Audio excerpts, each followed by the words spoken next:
Bueno, largamos la última parte antes que nos durmamos y no terminemos el workshop. Con Esteban quisimos hacer una pequeña presentación relacionada con, digamos, el estado actual del hidrógeno en Argentina. Es muy presuntuoso el nombre para el poco tiempo que tenemos y también para el conocimiento respecto al estado actual del hidrógeno, pero bueno, alguna pauta relativa a esto queríamos plantear, digamos, en el workshop antes de arrancar con las otras charlas que quedaban. A ver si cambia cambiando esto. No. Hacele clic ahí está. Bueno, en principio, digamos, relacionada con las cuestiones del hidrógeno, por supuesto que está la cuestión de la transición energética. Yo voy a dar esta pequeña introducción para después darle lugar a Esteban. Sobre todo relacionada con la idea también del doctorado, digamos, un doctorado en energías renovables. Por supuesto que está inserto en la discusión relacionada con la transición energética o las transiciones energéticas que ayer planteaba Ariel Gordon, que claramente están en disputa, se están discutiendo en el mundo y en Argentina. Las energías renovables son, digamos, una de las herramientas principales en esa transición, pero no una transición, digamos, que sea una fórmula en la cual los países vayan siguiendo, sino que realmente hay una disputa muy grande relacionada no solamente con el cambio de la matriz fósil que nos domina hoy, digamos, en nuestra forma de relacionarnos con la energía, sino que también tiene que ver con el dominio de las tecnologías, con la cuestión de los minerales, que ayer abordaba Julia en su charla, y tiene que ver sobre todo también con los recursos naturales, los ecosistemas, el ambiente, los conflictos sectoriales que digamos, se traducen a raíz de estas nuevas, sin ir más lejos, digamos, con el litio, por ejemplo, acá en Catamarca, digamos, hemos venido hablando de la cuestión del litio en esto, sobre todo ayer, y claramente surgen conflictos sectoriales relacionados con el litio puntualmente, con el recurso, los derechos humanos, también volviendo al ejemplo del litio, la mayoría de las poblaciones en las cuales que viven en los territorios donde se extrae el litio son poblaciones originarias que están determinadas por algunos pactos internacionales, entre ellos de la OIT, que dice que para hacer cualquier actividad en este tipo de territorios tiene que haber una consulta libre, previa e informada. Y bueno, por supuesto, la relación entre la energía y la distribución de la riqueza, digamos que es otra de las grandes cuestiones relacionadas con las transiciones energéticas y con el dominio de la tecnología. Ahí aparece, digamos, las estrategias empresariales, la diversificación productiva y la innovación y el desarrollo, que es lo que entiendo yo que es lo que estamos tratando de hacer en el doctorado, apalancado sobre avances tecnológicos, inversión en I+D+I. Y acá me parece que una cuestión interesante es pensar en la transición con una visión transdisciplinar, digamos, no con una visión sectorizada, pensando la energía solamente como un bien de mercado, un bien de uso, sino que realmente pensar la energía en términos holísticos, en términos integrales y con una visión transdisciplinar. Y por último, todo esto tiene que ser reflejado en políticas públicas, las cuestiones de las alianzas geopolíticas, hoy, digamos, muy palpable después de lo que hemos visto con la guerra de Ucrania, digamos. La guerra de Ucrania termina desencadenando una serie de conflictos geopolíticos relacionados con la cuestión fundamentalmente de el abastecimiento de gas de Rusia a toda Europa. Y por último, digamos, la relación entre la energía y la matriz productiva, que ahí podemos también relacionarlo con la balanza comercial. Digamos, vivimos en un país en el cual todos conocemos, digamos, y todas el gran problema que tenemos con nuestra deuda externa y con la deuda, digamos, que tiene la mayoría de los países latinoamericanos con organismos internacionales y con los países, centrales, y la gran necesidad, digamos, de que nuestra matriz productiva genere otro tipo de relación con la energía que permita en principio dejar de importar energía como lo estamos haciendo ahora. En ese contexto se inscribe, digamos, la problemática del hidrógeno. Yo en general cuando empiezo estas charlas planteo en principio en términos históricos, no en términos geológicos, sino que en términos de los últimos 50 años, el aumento estrepitoso que ha tenido, digamos, de consumo energético en nuestra humanidad. No estamos hablando de un aumento menor, estamos hablando de una multiplicación de por lo menos por 10 desde la década del 50 hasta hoy en nuestro consumo energético en general. Ese consumo energético está soportado sobre materias primas y sobre recursos naturales, mal llamados recursos naturales, digamos, ahora se les está llamando bienes comunes.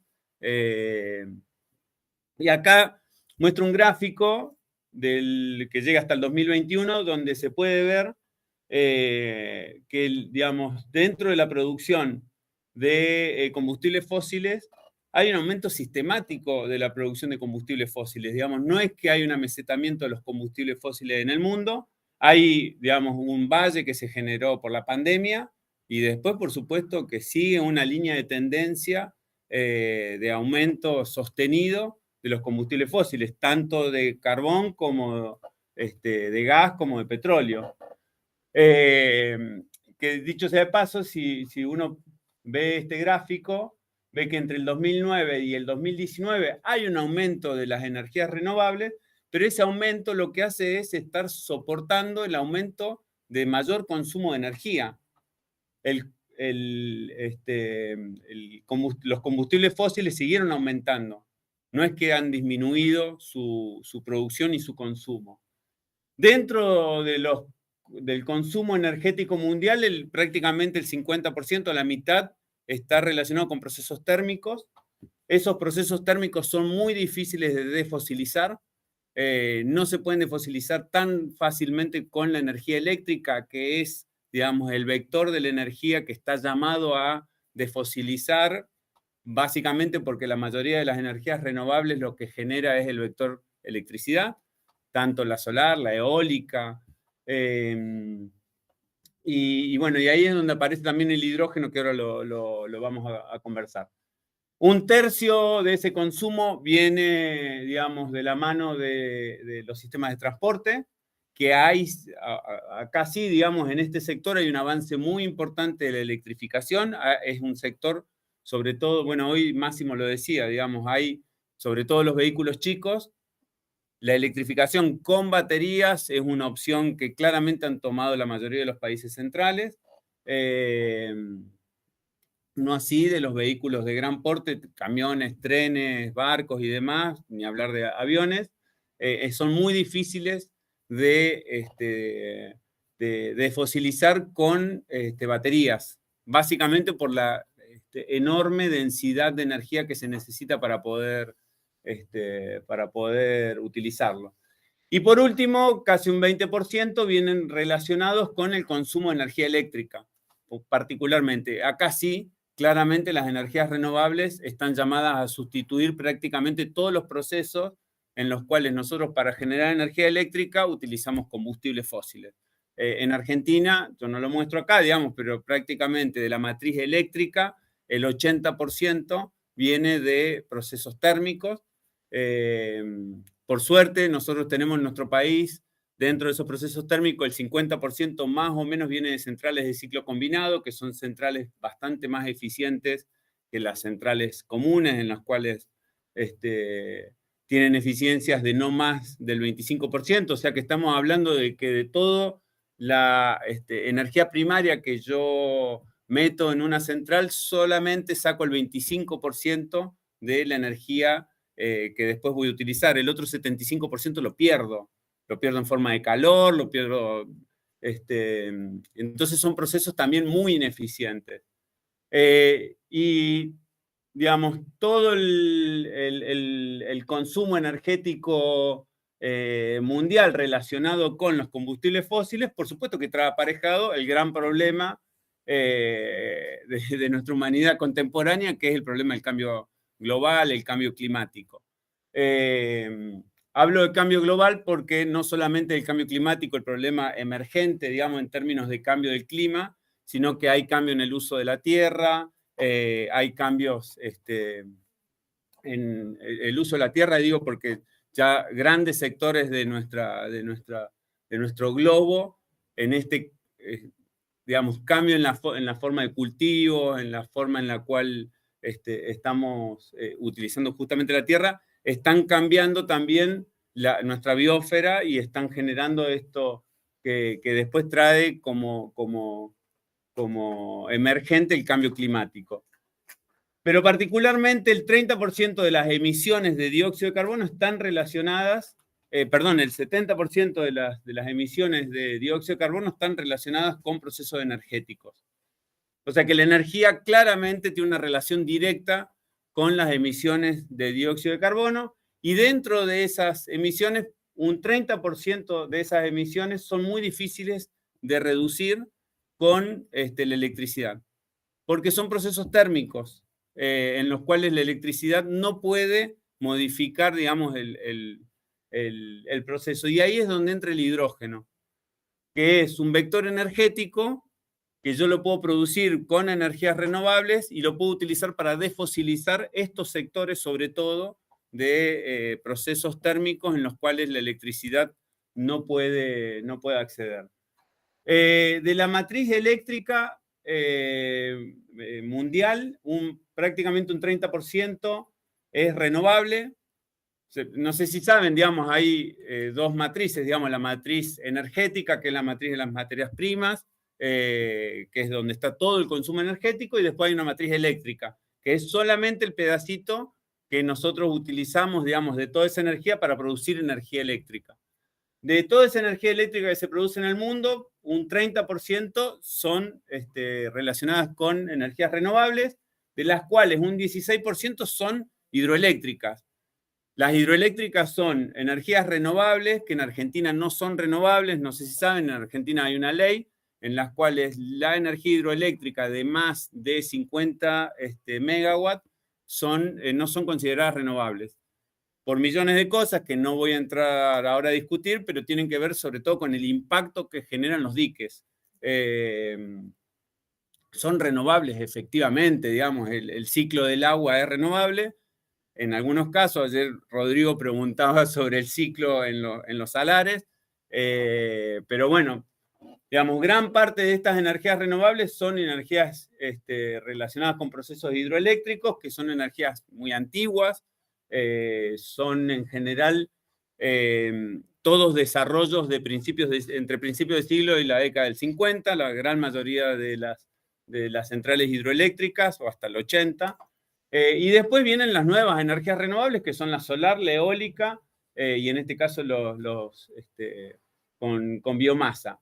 De las nuevas, la que hoy prácticamente lidera la producción es la energía eólica, y acá lo único que hice fue mostrarles la disminución de costos de la producción de cada tipo de energía por cada dólar, digamos.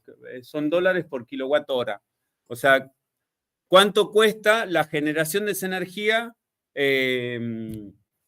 Y esto es solar fotovoltaica, del 2010 al 2020, tuvo una reducción del 85%. O sea, estamos hablando que es, digamos, una forma de conversión de energía, digamos, de generación de energía eléctrica, que ha tenido una disminución gigante en los últimos 10 años, disminución de costos, que después vamos a ver, digamos, esta disminución de costos trae aparejado una mayor penetración en la matriz eléctrica, porque prácticamente no es que nosotros seguimos utilizando energía fósil porque, digamos, porque nos guste, digamos, la economía sigue utilizando energía fósil porque es la energía que tiene digamos, características particulares, entre ellas es que tiene el menor costo.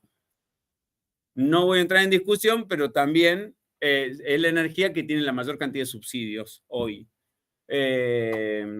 O sea que no es, digamos, las cuentas no son tan sencillas para saber que efectivamente los combustibles fósiles son los modos de energía más económicos.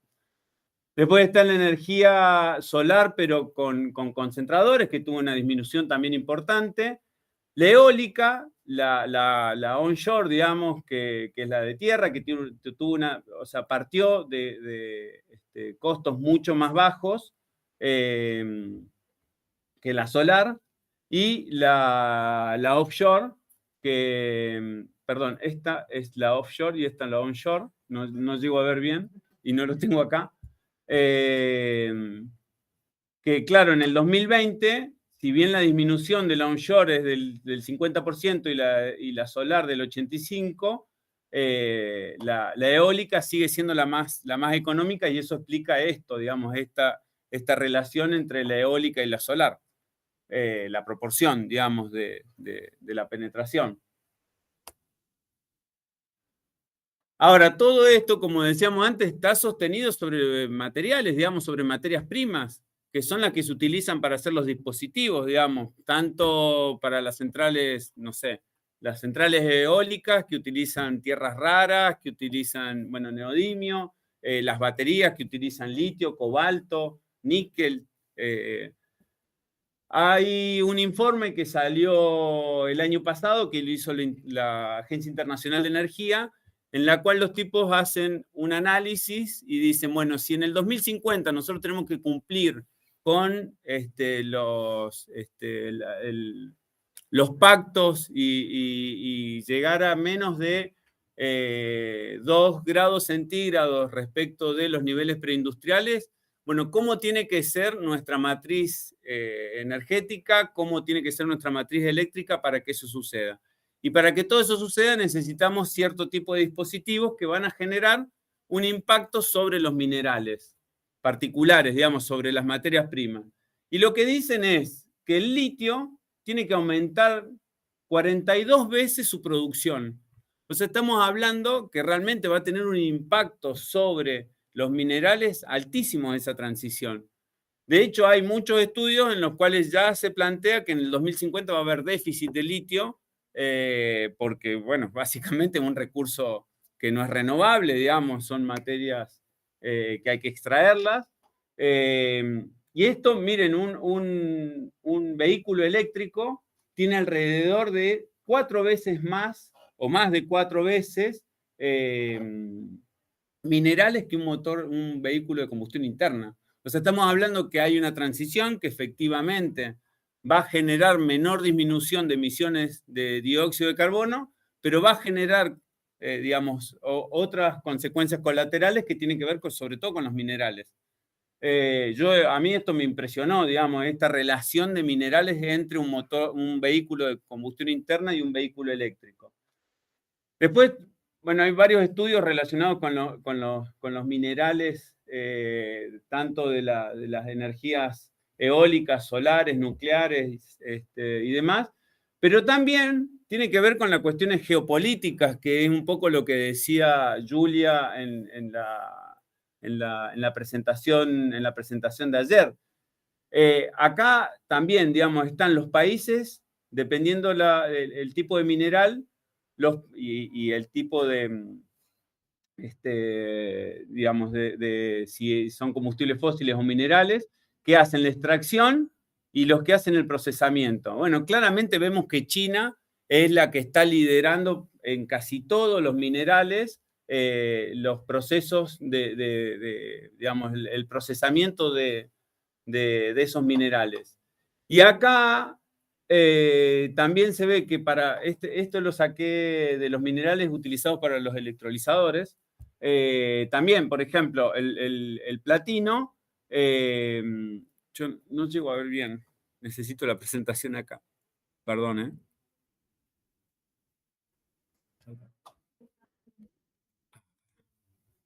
¿Cómo hago para ir allá? No la veo yo. Ah, sí. No. No.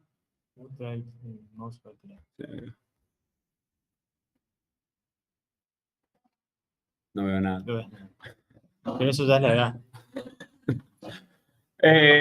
Bueno, no, yo no lo llego a ver bien, digamos, pero estamos hablando de platino, el cobalto que viene todo el Congo, y claramente esto va a generar estos problemas que nosotros tenemos acá en Catamarca relacionados con la presión sobre el litio, digamos, imagínense la República Popular del Congo que tenga que, digamos, discutir con los países centrales la extracción de cobalto.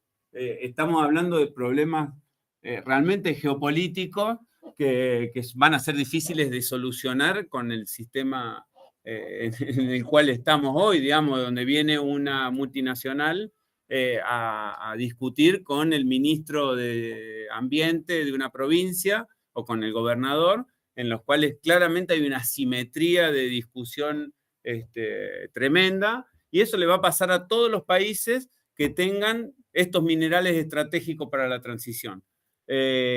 Así que bueno, nada, yo esto lo quería dejar planteado porque me parece importante que lo tengamos en cuenta a la hora de discutir sobre las energías renovables, que sí, que son hermosas, que generan menos emisiones de dióxido de carbono, pero van a traer aparejado serios problemas relacionados con los minerales y con los recursos naturales o con los bienes comunes.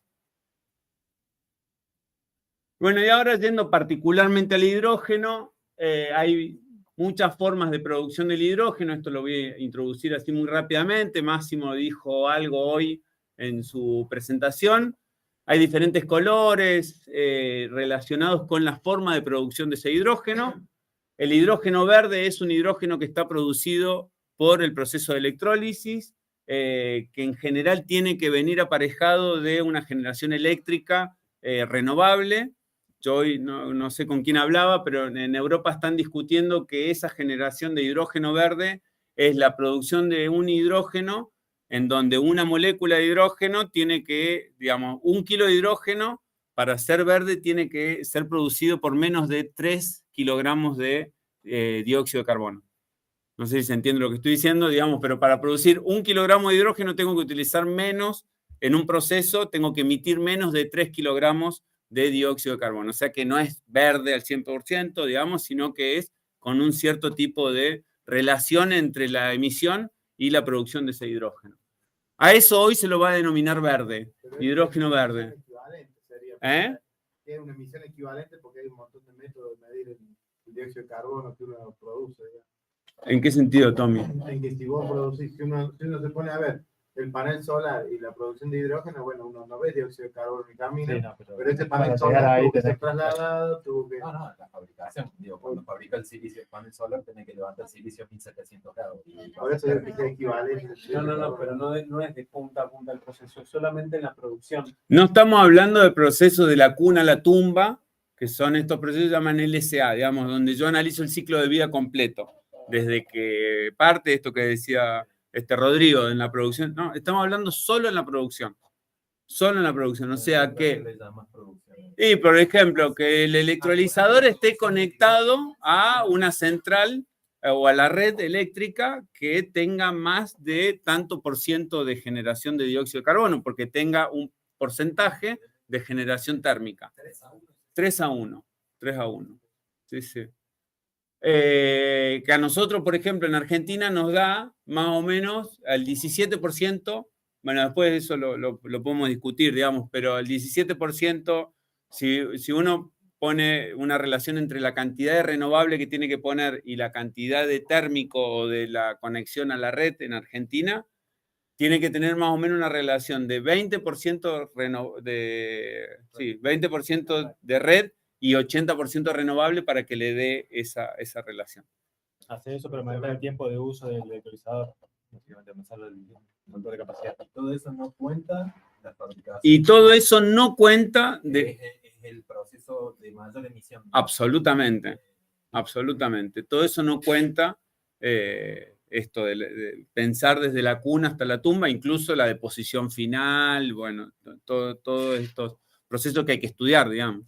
Con esa, una pregunta, ¿te puedo ir interrumpiendo? Sí, sí. Con esa definición, ¿dónde cae la energía nuclear? ¿O dónde cae la No. Le iba a preguntar porque cuando me hablaste de la matriz eléctrica no la pusiste en ningún lado. ¿En la matriz eléctrica qué? No pusiste en ningún lado la nuclear. Pero no está como no renovable.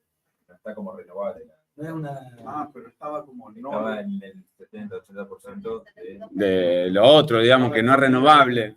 Sí, sí. Igual la nuclear en la matriz eléctrica mundial no mueve el amperímetro, ¿no? Estamos hablando de una cosa muy chiquitita, muy, muy chiquitita. Estamos hablando de países como Francia, Canadá, Argentina, Japón, Alemania y... Alemania está cerrando. Por eso, Alemania está cerrando. Alemania hasta hace... Vos mostrabas la matriz eléctrica argentina. No mostré, la mundial mostré. La Argentina no mostré. La Argentina es 7% la nuclear, pero es altísima respecto, bueno, todos los países de Latinoamérica. Sí, somos los únicos, digamos, que tenemos central nuclear, y Brasil.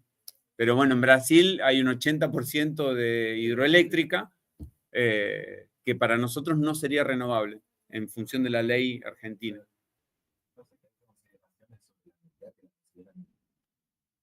Muy eficiente y limpia dentro de todo, porque bueno, cuando empieza a ser no limpia, cuando empieza a considerar el costo de impacto ambiental que genera la energía. Pero acá en todas estas tecnologías nadie considera el costo de impacto ambiental. No, porque aparte, si miramos solo la molécula de dióxido de carbono de esa emisión, y bueno, sí, claramente es limpia esa, digamos, es limpia el panel fotovoltaico, es limpio. Pero claro, uno empieza a ver los procesos de generación y sobre todo los minerales, y bueno, ahí empieza a decir, bueno, hay otras cosas que vamos a tener que tener en cuenta, no solamente las emisiones. Bueno, digamos, después hay un hidrógeno azul, que hoy lo decía Máximo, yo no sé si lo escucharon, digamos, decía que hay un hidrógeno azul, que es el hidrógeno producido mediante un reformado de combustibles fósiles, metano particularmente, en el cual hay un proceso de captura de dióxido de carbono. Después hay un hidrógeno gris, que es producido sobre todo por el reformado, que dicho sea de paso, hoy el hidrógeno existe desde hace mucho tiempo, existe sobre todo en la industria, acá abajo pueden ver la producción de hidrógeno mundial actual, digamos, estamos hablando de 90 millones de toneladas de hidrógeno por año, de los cuales prácticamente el 50% se utiliza en procesos de refinería, de refinación de combustibles, un 30% se utiliza en la producción de amoníaco y, claro, de fertilizantes, y, no sé, un 12-13% se utiliza en la producción de metanol, y un pedacito se utiliza en la fabricación de hierro y acero, que hoy también lo nombraba Máximo, porque es uno de los sectores de la economía donde claramente se puede desfosilizar rápido, donde se puede hacer un reemplazo rápido de combustible, donde también claramente son difíciles de desfosilizar con la energía eléctrica, digamos, todos esos procesos térmicos, yo no los puedo desfosilizar con energía eléctrica producida mediante lo que querramos, digamos, fotovoltaica, eólica.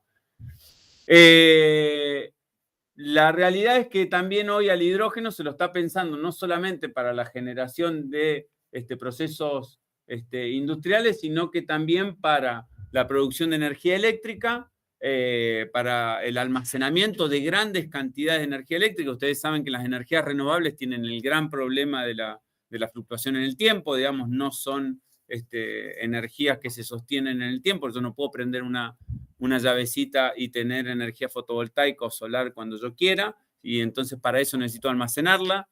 Las baterías son sistemas de almacenamiento que tienen serias deficiencias para almacenar, digamos, grandes cantidades de energía. Tienen densidades de energía mucho más bajas que la densidad de energía que yo puedo almacenar con hidrógeno. Entonces, la posibilidad de almacenar esas grandes cantidades de energía con hidrógeno después me permitiría poder generar de nuevo energía eléctrica a través de las celdas de combustible, por ejemplo. También utilizar el hidrógeno para generar combustibles, que el problema nosotros no lo tenemos en Argentina, pero hoy sí lo tienen en Europa, digamos. Se está pensando el hidrógeno para volver a generar metano, digamos, hacer combustibles sintéticos a partir del hidrógeno, y procesos térmicos y en el transporte. que acá de nuevo, digamos, hay toda una discusión acerca de si el hidrógeno va a funcionar o no en los sistemas de transporte, y hay una especie de consenso en el cual para vehículos chicos, livianos y demás, claramente la batería es digamos, el dispositivo apropiado de almacenamiento de energía, pero para ya camiones y vehículos pesados, el hidrógeno está empezando a pensarse ya definitivamente como el sistema adecuado de almacenamiento. Estas son las proyecciones del hidrógeno, digamos, se está pensando en 2050 una penetración del hidrógeno altísima, que en realidad viene cambiando todos los años, relacionada sobre todo posterior a la pandemia, en el cual, digamos, la mayoría de los países centrales decidió definitivamente empezar a cambiar su matriz energética, y en la discusión global relacionada con la electrificación, el hidrógeno empezó a aparecer como un vector muy importante. Empezaron a aparecer muchísimos escenarios en los cuales ya el hidrógeno tiene una penetración muchísimo más alta para los próximos años. Y esos escenarios cada vez se modifican todo el tiempo, y en realidad lo que está sucediendo es que la penetración del hidrógeno está siendo cada vez más alta en los escenarios que se están mirando para adelante. Son escenarios, digamos, eso no lo podemos saber, pero sí efectivamente las economías centrales están pensando en eso, y va a ser también un problema puede ser un problema o no, digamos, puede ser un aporte o una solución para países como Argentina, Chile, en los cuales tenemos un recurso renovable gigante, con costos muchísimo más bajos que en los demás territorios del mundo de generación de energía renovable. Entonces, bueno, muchas de esas economías están mirando estos territorios para la generación de hidrógeno y el transporte de hidrógeno. Hoy, no por casualidad, Máximo mostraba en su filmina cómo se está pensando el transporte de hidrógeno en barco, digamos, ¿no? Se piensa el transporte de hidrógeno en barco porque se está pensando en producir hidrógeno en ciertos territorios y utilizarlo en los territorios, sobre todo los países centrales. Que yo me olvidé de decir, pero claramente la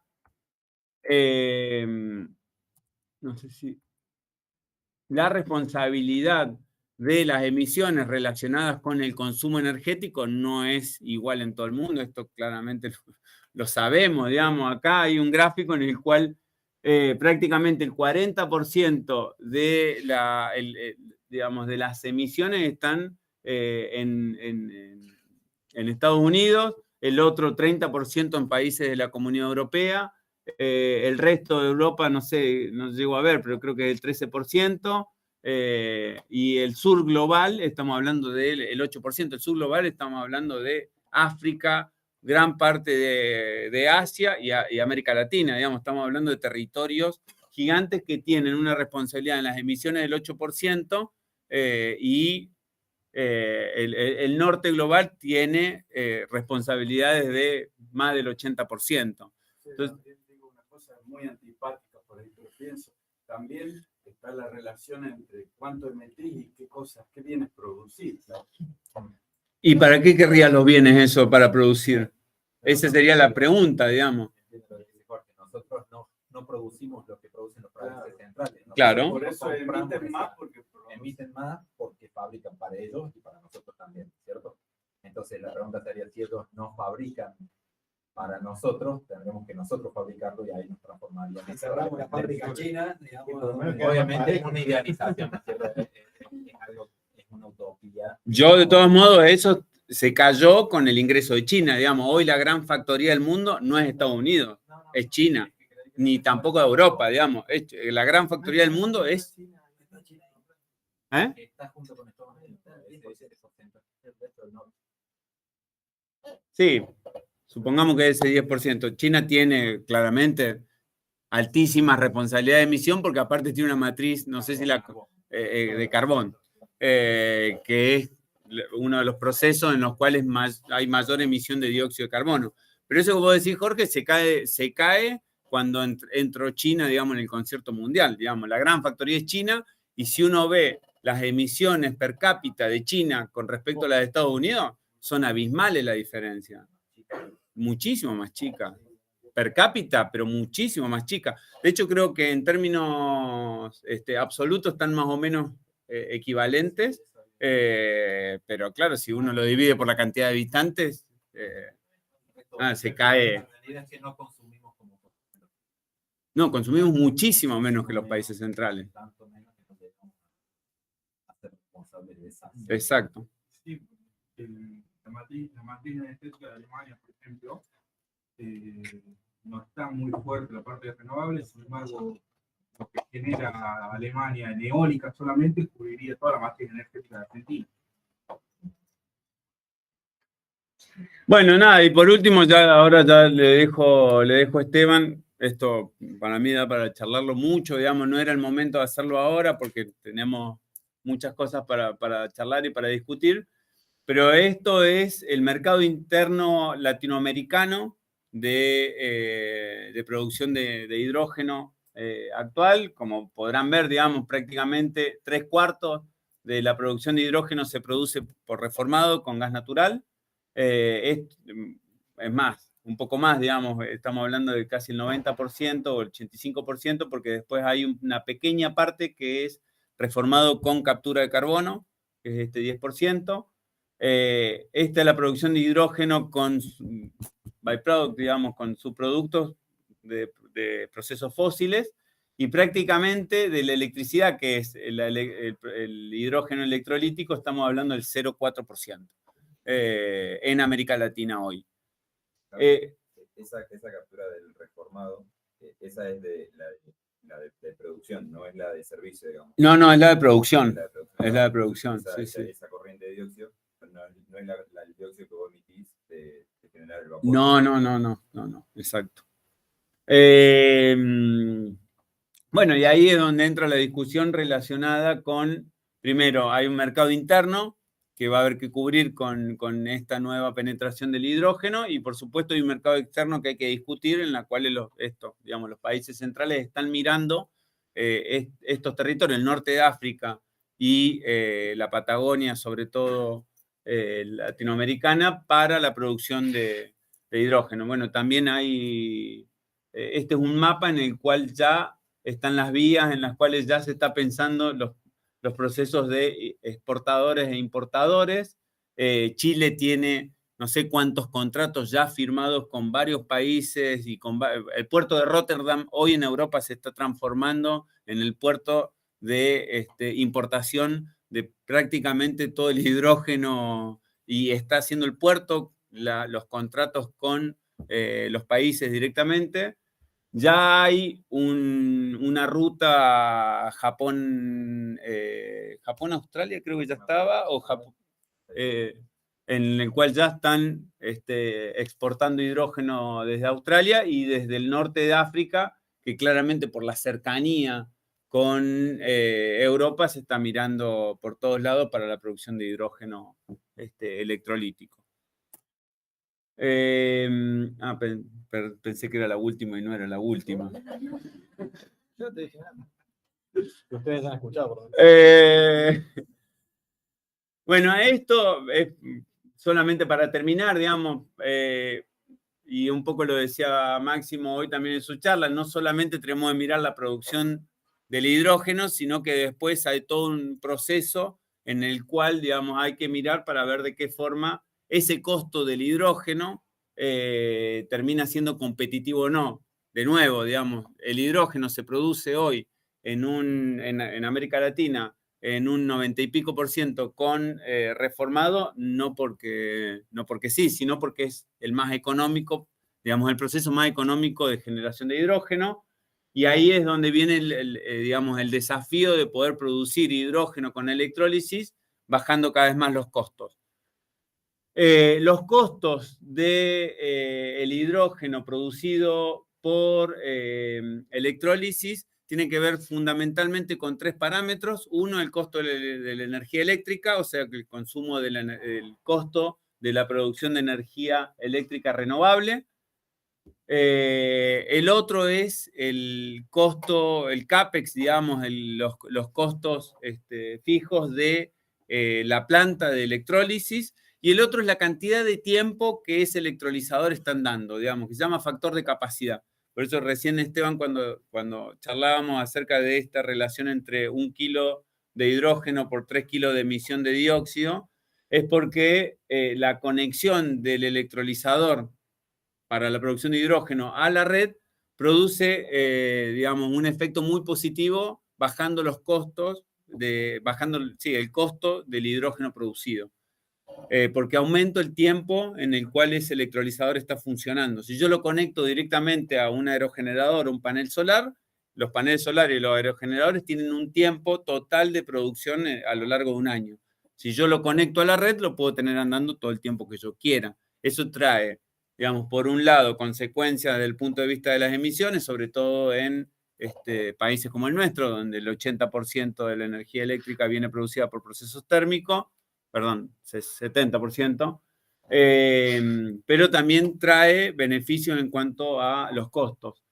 Nosotros venimos haciendo bastantes estudios relacionados con los costos, no solamente de producción, sino que de adecuación del hidrógeno, que es compresión, almacenamiento, transporte y distribución del hidrógeno. Y bueno, el hidrógeno producido mediante reformado sin captura de carbono, en general está entre 1 y 1,5 dólares por cada kilogramo de hidrógeno producido. Hoy solo la producción de hidrógeno, solo a este pedacito, digamos, de producción de hidrógeno con renovables está entre 4 y 6 dólares por cada kilogramo. O sea que es muchísimo más alto, digamos, que la producción hoy de hidrógeno por reformado. Y ese es el desafío. Sí. Aún considerando la reducción de costos de la solar. Esto es foto hoy, de este lado es foto hoy, 2020. Y esta es la foto de las proyecciones al 2030, en el cual se proyecta la reducción de costo de la solar y de la eólica, fundamentalmente, y los costos de la reducción de los costos fijos del electrolizador. Que son las dos cosas que se pueden reducir básicamente para mirar la producción.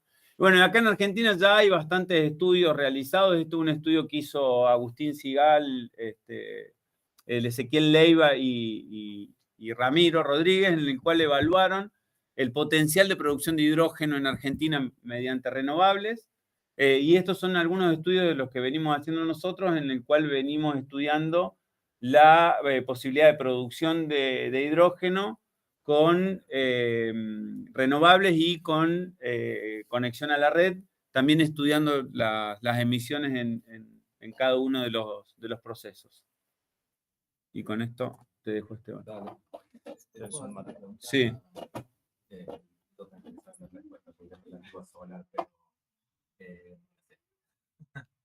Cayó en los últimos 10 años tremendamente el costo de la producción de energía. Y yo no sé las consecuencias, las causas por las cuales cayó, porque de verdad la tecnología no ha cambiado de los últimos 100 años ahora. O sea, fabricar un panel de silicio monocristalino hace 30 años es lo mismo que fabricarlo hoy. Los procesos no cambiaron hasta donde yo entiendo. Entonces, la pregunta es si en tu lectura, en tu estudio, viste cuáles son las causas por las cuales cayó la solar, porque no es esas mismas causas hacen bajar otras, ¿cierto? Renovables. Y la verdad es que yo no he encontrado la razón. No, yo entiendo que es la maduración de la tecnología y la masividad, digamos, de producción. Factor China, digamos. La pregunta es ¿por qué China de repente sabe cómo hacer más barato un proceso Tokrasky para monocristales de silicio que hace 100 años se hace igual?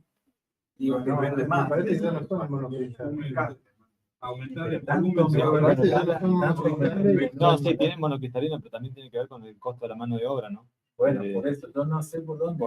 Yo no sé en la solar, digamos, lo que nosotros hemos estudiado hay un factor de escala que se llama la regla del 60%, que es básicamente agregarle un elevado a 0,6 por el factor de escala, digamos. No es lo mismo fabricar un electrolizador de 1 kilowatt que fabricar un electrolizador de 1 mega, esa producción durante el año. Pero bueno, eso depende de cada tecnología. Me imagino que hay tecnologías donde el factor de escala influye muchísimo más que en otras, digamos. Porque también está mencionando hace rato de los subsidios, ¿cierto? También la solar se ha beneficiado de muchos subsidios en los últimos años, proyectos gubernamentales, apoyos estatales, que no lo han tenido las otras tecnologías. Yo no sé si no viene por ese lado también, digo, deben ser un montón de factores, Sí. ¿cierto? Sí. Pero son factores que quizás las otras renovables no los están teniendo hoy en día, solo lo ha logrado la eólica y la solar, que ayudan justamente en sus costos, a pesar, como te digo, que la tecnología no ha cambiado en los últimos años. Sí. Bueno, seguimos. Esto va a ser cortito. Electrolizadores. La idea, digamos, a ver, sumado a todo lo que dijo Gaby, que no hablaste de agua. 50 minutos. Sí, por eso te digo. ¿Viste? No se dio cuenta, para él habló 10. Bueno, hay distintas tecnologías de electrolizadores, dos de las cuales ya son comerciales, que son la alcalina convencional, como que estuvieron viendo ahí en el edificio de energías, y los PEM, que es una tecnología muy similar a la de la celda de combustible. La principal diferencia es que en vez de usar platino, usan platino e iridio, los PEM, la celda de combustible usan PEM, usan platino y platino, ¿sí? Sin embargo, si bien son comerciales los PEMs, todavía están en desarrollo. Tienen un montón de problemas. La única tecnología realmente TRL9, que es el nivel de completitud tecnológica, por decirlo de alguna manera, es la alcalina convencional. Aquí tiene una tecnología que tiene más de 100 años. Para que se hagan una idea, en el 1900 ya había cerca de 100 plantas de electrólisis alcalina montadas en todo el mundo. Si vemos la diferencia en eficiencia entre los distintos sistemas, si bien hay millones de números en literatura, no son tan distintas entre lo que es un alcalino convencional o una PEM. Ahora, si uno se fija en el tiempo de vida de la stack, es prácticamente el doble. Y ahí estamos siendo generosos con la PEM, porque las PEM dependen mucho por ejemplo, de la calidad de agua que se utilice y demás cuestiones. Ahora, si uno se va a fijar en el tiempo de respuesta de una PEM respecto a lo que es un alcalino convencional, las PEM responden prácticamente al instante, son un segundo o milésima de segundo, con lo cual se adaptan mucho mejor a lo que es una matriz energética fluctuante, como por ejemplo la renovable. Las PEM, las alcalinas, tienen un tiempo de termostatización muy grande, que puede llegar a ser media hora, una hora, porque tienen, imagínense que una alcalina de 1 megawatt tiene cerca de 1.200 litros de líquido circulando por dentro, con lo cual la inercia térmica de eso es tremenda. ¿Qué es ese tiempo de respuesta? El tiempo de respuesta es el tiempo que tarda el sistema en entrar en régimen. Entonces, si vos tenés que llevarlo a 75 grados para que alcance eficiencia, va a estar un buen rato calentándolo, ¿no? Se va a calentar por la corriente que uno hace pasar a través del sistema, pero uno lo puede calentar desde afuera para acelerar ese tiempo. Pero bueno, eso también es meter la energía al sistema para una resistencia que es muy poco eficiente, ¿no? Después, obviamente, los costos de capital de los sistemas convencionales son muy bajos porque es una tecnología absolutamente madura y los materiales que usa son muy simples. Usa níquel, usa acero y usa una membrana que se llama de Zirfon, que es una membrana comercial, que hay un único proveedor. Y de hecho, hoy el tamaño de los electrolizadores alcalinos está regulado por el área de membrana que ellos pueden hacer. Entonces, uno no puede hacer un electrolizador alcalino tan grande como uno quiera porque la membrana viene de 1 metro por 1 metro. Por ejemplo, ese es un problema que tienen que resolver. Se resuelve haciendo más stacks, poniendo más celdas una al lado de la otra, pero no, digamos, en principio, si uno tuviera un área más grande, podría ser un sistema más grande y más eficiente. ¿Han hecho algunos electrolizadores más grandes de 1 metro? Sí, pero lo que hacen es, bueno, por dentro, ya después les voy a mostrar, pero lo que hacen es por dentro hacerle parches, como un frame, sí, pero de 1 metro cuadrado finalmente. O sea, no. De hecho, los noruegos, el diámetro de la celda es 1,80 m. Pero, digamos, cada vez que vos haces eso, metes efectos de borde dentro del sistema y te complica. Lo ideal sería tener un solo electrodo grande con las líneas de campo bien definidas y demás cuestiones técnicas. Ahora, si vemos cómo, en el gráfico este que está acá, si vemos en el mercado que hay instalado hoy por hoy, el 76% es alcalino convencional. ¿Por qué? Primero que nada, alcalino convencional vienen de 30 watts a 170 megawatts en un solo stack.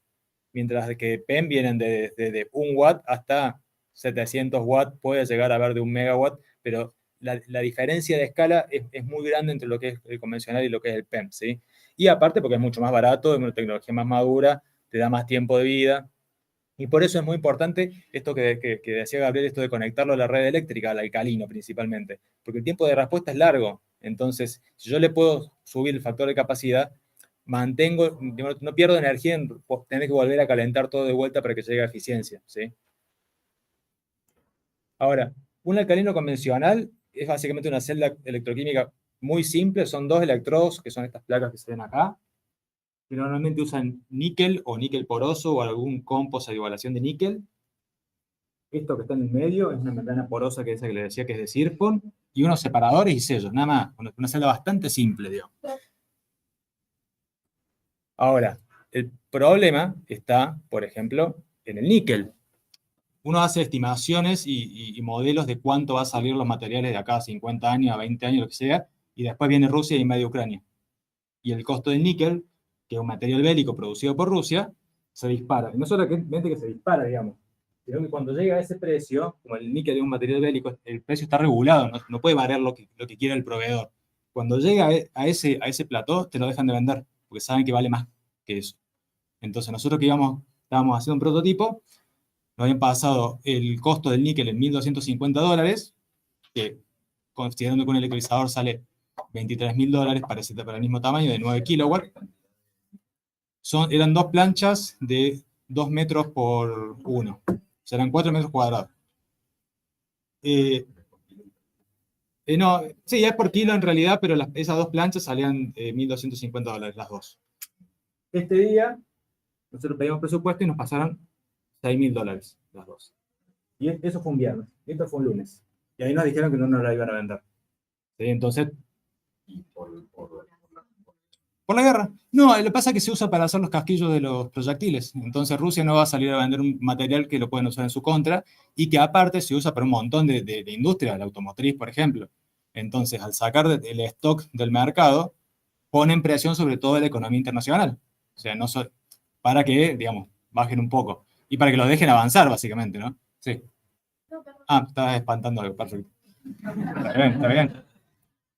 Entonces, nosotros lo primero que hicimos, que es lo que se hace normalmente, con la tesis de Melissa, que un ratito les voy a hablar, es tratar de sustituir la mayor parte del níquel, ¿sí? Por acero 316. El acero también subió con la guerra, pero no subió tanto como el níquel. Entonces, lo que se puede hacer es, por ejemplo, reemplazar al níquel por acero niquelado. Niquelar acero no es fácil, hay pocas empresas que lo pueden hacer. En el país nosotros encontramos una sola, la gran mayoría hace niquelado, pero no hace niquelado de acero porque se desprende. Pero bueno, Melissa desarrolló un método, hay una empresa que se llama Laring que hace un método muy parecido que también funciona, que también lo tuvieron que desarrollar ellos. Se puede usar, por ejemplo, aleaciones, estas son aleaciones de níquel-cobalto, de níquel-molibdeno para aumentar la eficiencia, se pueden usar compostes y demás cuestiones para aumentar la eficiencia de los catalizadores. Esto lo voy a pasar totalmente. Estos son algunos prototipos de electrolizadores alcalinos comerciales. Si se fijan, ¿cómo? Perdón. No, todavía muy fuerte. Si se fijan, digamos, todos los sistemas son bastante parecidos. O sea, es una stack, 2 separadores de gases, ahí el otro está atrás, ¿sí? Son stacks, separadores de gases, sistemas electrónicos. O sea, es una celda bastante simple.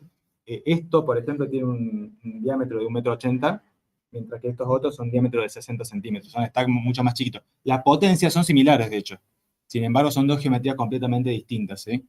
Pero vale, básicamente todos los sistemas comparten ciertas geometrías. Nosotros comenzamos trabajando en electrolizadores hace 8 años con un prototipo muy parecido, con ese en realidad, que es de 30 watts, o sea, y tiene chapa de níquel como electrodo. Era básicamente un prototipo para probar materiales, ¿está bien? Tiene un área de 8 centímetros y 30 watts, 2 centímetros cuadrados. En ese momento, alrededor de 2017, lo conozco a Gaby, que ellos tenían el electrolizador que está montado acá. Es un electrolizador de 7 kilowatts que permite hacer ciertos análisis y fue diseñado por el ITBA en colaboración con un instituto alemán, y tiene una celda de este tipo, que si se fijan, tiene unos cañitos la celda y eso lo usan para mover el electrolito de un lado al otro. El problema de esa celda es que es una tecnología muy vieja, esos cañitos generan pérdidas. Cuanto más lugares uno tenga donde haya conexiones, más probabilidad de pérdida uno tiene, y el hidrógeno se va por cualquier lado. Entonces, este prototipo lo que hace es devolverte una mezcla de hidrógeno y gas. Ojo, y oxígeno, ahora sí. El 80% de los electrolizadores chinos que se venden hacen lo mismo. O sea, si se fijan en la hoja de datos, no dicen genera hidrógeno, dicen genera gas HHO. Esa es una mezcla de hidrógeno y gas, por lo cual se puede usar solamente para aplicaciones térmicas, como decía Gaby. O sea, se lo puede quemar, no lo podés meter a una celda de combustible porque la destruís, literalmente. Claro, a ver, cuando uno mezcla hidrógeno y gas con platino, la reacción es exotérmica y autocatalítica. Entonces, literalmente se prende fuego. O sea, sin chispa. No. Yo he visto una celda, digamos que cuando una celda se pincha, hace eso, digamos, mezcla el hidrógeno y el oxígeno, literalmente se prende fuego. Porque vos tenés polímeros, tenés plásticos, hidrógeno, oxígeno y calor, eso está.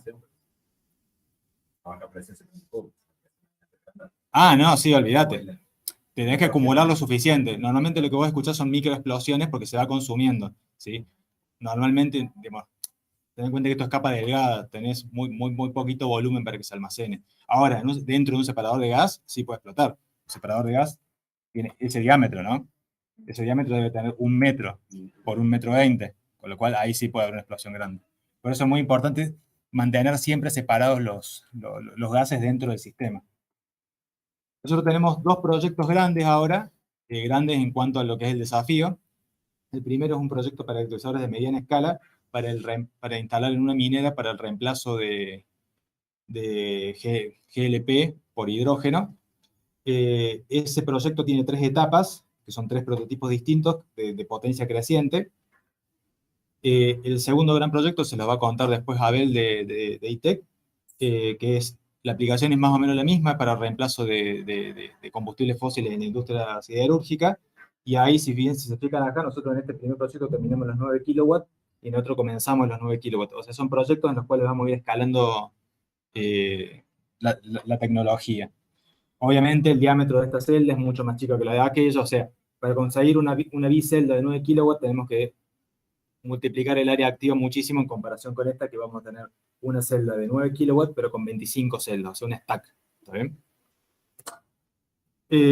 Bueno, esto lo puedo pasar, pero básicamente lo que muestro acá son las fuentes de financiamiento. Esta es la empresa la minera que va a poner parte del capital, que está poniendo parte del capital, y si se fijan, ambos proyectos comparten proveedores, porque la idea es que la mayor parte del sistema se pueda producir acá. Uno de los principales problemas que tenemos respecto al hidrógeno es que del paralelo 30 para abajo, o sea, de México para abajo, nadie produce nada.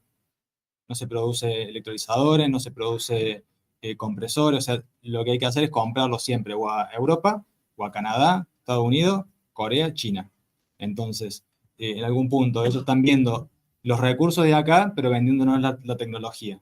Con lo cual, dentro de 30 años vamos a tener que volver a comprar tecnología nueva. O sea, hay dependencia tecnológica y es justamente lo que no queremos, porque hay tecnología madura que se puede desarrollar en relativamente poco tiempo. Este proyecto es de 1 año, vamos 9 meses. Bueno, acá se ven lo que es parte del proceso productivo. Esto lo estamos produciendo con proveedores de Córdoba. O sea, están fabricando las partes de los prototipos. Aquellos son los separadores de gases que ahora están... ahora, hoy ya los armaron, pero hasta en esa foto estaban desarmados.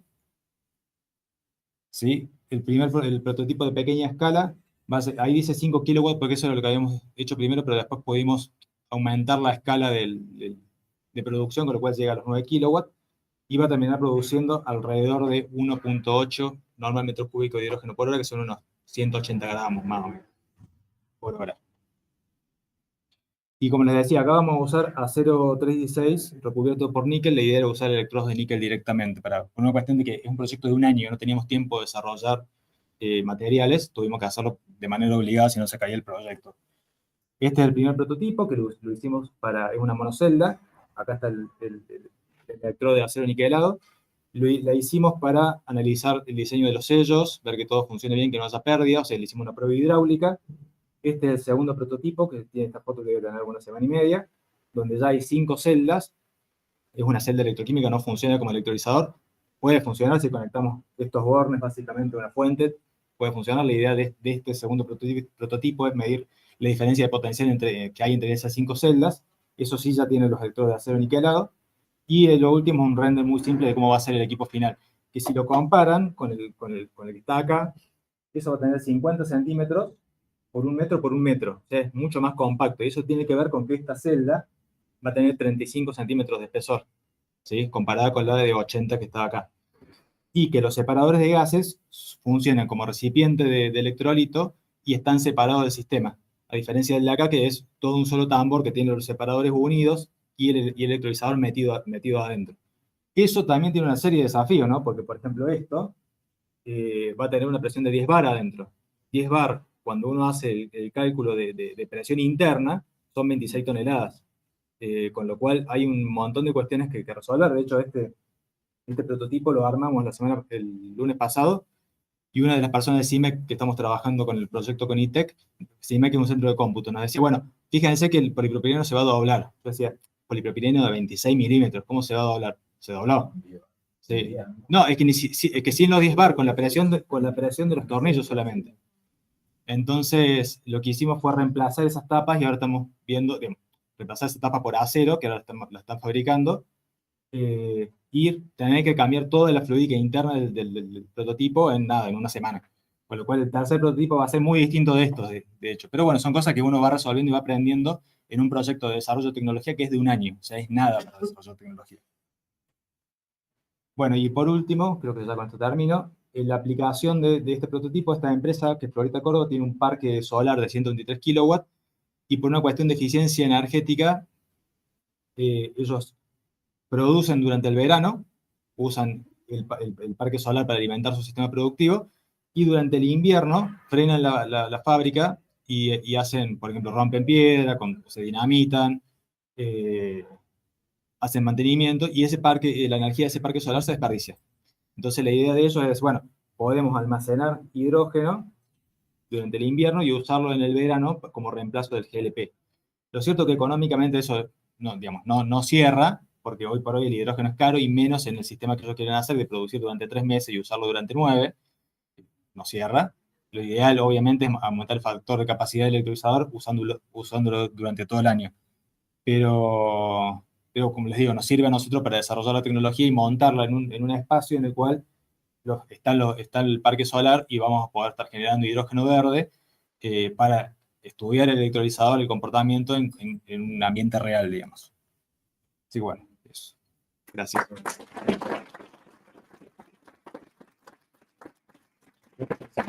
Una pregunta.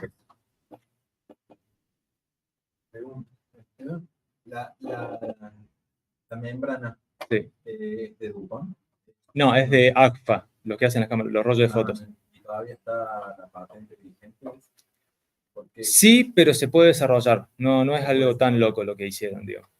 Es más sencilla que la Mucho. Nafion, ¿no? Sí, es una membrana.